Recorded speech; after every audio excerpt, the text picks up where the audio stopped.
If you like Doom and you like Star Wars, you'll own a copy of Dark Forces by the year's end. Combining the hottest type of computer game around with one of the most popular movies of all time, LucasArts is developing a fast-paced shooting frenzy that can't help but be a monstrous success. Polish up your blaster and flip that stupid blast shield up, kid.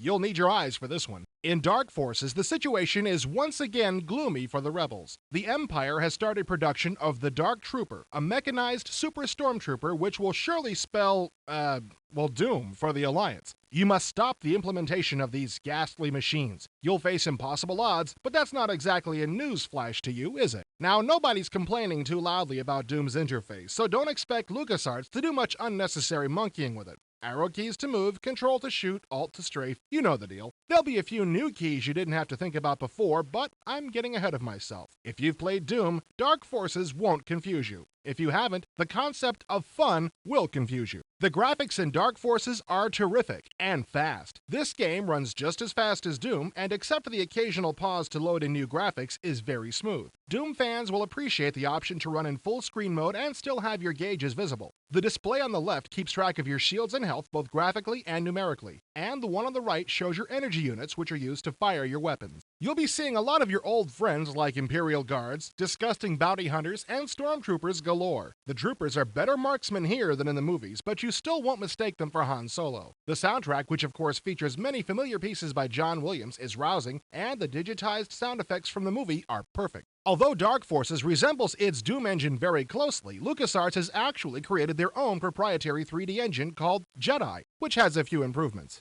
For starters, you're able to look up and down, which is extremely beneficial since you'll often come across stormtroopers shooting at you from high ledges and platforms. You're also able to jump. Although you won't set an Olympic record, you won't be annoyed by tantalizing objects that are clearly visible but just out of reach. Instead of progressing from level to level, you must complete missions with predefined objectives. It's very common for a scenario to be comprised of more than one level, making Dark Forces a true 3D game. Much like in X-Wing, your character's progress is monitored, and you aren't allowed to move on to other missions until you successfully complete the current one. With the scenarios of Dark Forces being made up of multiple levels, a good automap is essential. LucasArts must have realized the value of an automap you can move around in, and they've improved upon it. A tap of the tab key will pull up a zoomable automap without even having to leave the main menu. Repeated presses of the tab key will cycle through different detail levels, and you can still move around and see where you're going. Anyone who's seen the Star Wars trilogy will find themselves in some familiar territory. Many of the scenarios take place on Imperial ships and even the Death Star. You'll even encounter the light bridge and the trash compactor. But not all the locations will be well known, as the plot of Dark Forces is an extension of the Star Wars saga, not a reiteration of it. No first-person shooter, Star Wars or otherwise, is complete without some really big guns to play with, and Dark Forces is no exception. You'll start off with a standard wimpy blaster, but before long you'll get an improved model with a faster firing rate. From there you get to toy with some sort of mutant plasma rifle, a weird area effect vaporizing gun, and one big grenade launcher that lobs devastating shells at those unfortunate enough to stand in front of it.